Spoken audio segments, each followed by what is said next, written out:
Right after Debashish Panda, the then new IRDAI chairperson took over, he unleashed a series of insurance reforms. This came in the form of expenses of management, use and file regime, Bima Sugam and many more. Well, a sequel to that seems to be in the works. IRDAI is gearing up to unveil Insurance Reforms 2.0. Insurance Reforms 2.0 would largely be in areas of accounting, risk capital as well as capital supervision. Now, what are these reforms? The first one here would be IFRS 17, or the equivalent of that in India would be Ind AS 117. The second one is risk-based capital or risk-based solvency, and finally the third one would be risk-based supervision. Let's start with the most important of the three, IFRS 17 or Ind AS 117. What is IFRS 17? It's an accounting method new to India but adopted in places like the US, Europe and China.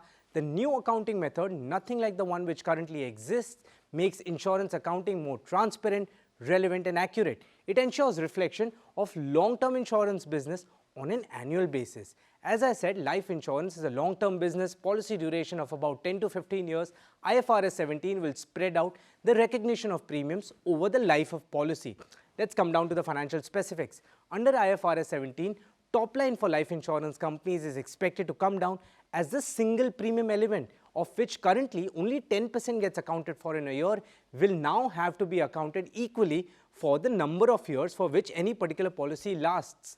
Then the annualized premium equivalent or APE will also come down for the same reason of single premiums coming down. Value of new business won't be impacted, but value of new business margin is expected to increase since the denominator in the calculation of margin, which is APE, is expected to come down. Another important change under IFRS 17 would be that the acquisition cost on a long-term policy will have to be accounted equally basis the life of policy and not all of it in the same financial year. This is expected to bump up profitability for life insurance companies. Now coming to general insurance companies, premiums from long-term business like motor, third party or health will have to be accounted for the term of the policy and not all of it in the same year.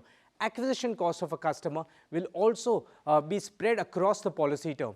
Here, analysts suggest that the new method could increase combined ratio levels for the general insurance industry. Now, IRDAI wants to implement Ind AS 117 by April 1, 2024. It is likely to be applicable for listed insurance companies first, followed by top 15 and then for everyone. Let's now come to risk-based solvency. Under this, insurers will only have to hold capital in proportion to the business which they write and the risk which they take. Riskier the business, higher the capital. This versus the current regime where insurance companies have to have assets which are 150% of their liability. Now, finally, we come to risk-based supervision. Each insurer will be assessed based on the risk profile and the overall risk which it carries. Certain parameters will be specified for risk assessment. These would include finding contraventions of the law, data reconciliation, business strategy, financial analysis, on-site inspection, as well as the management style as far as the business is concerned.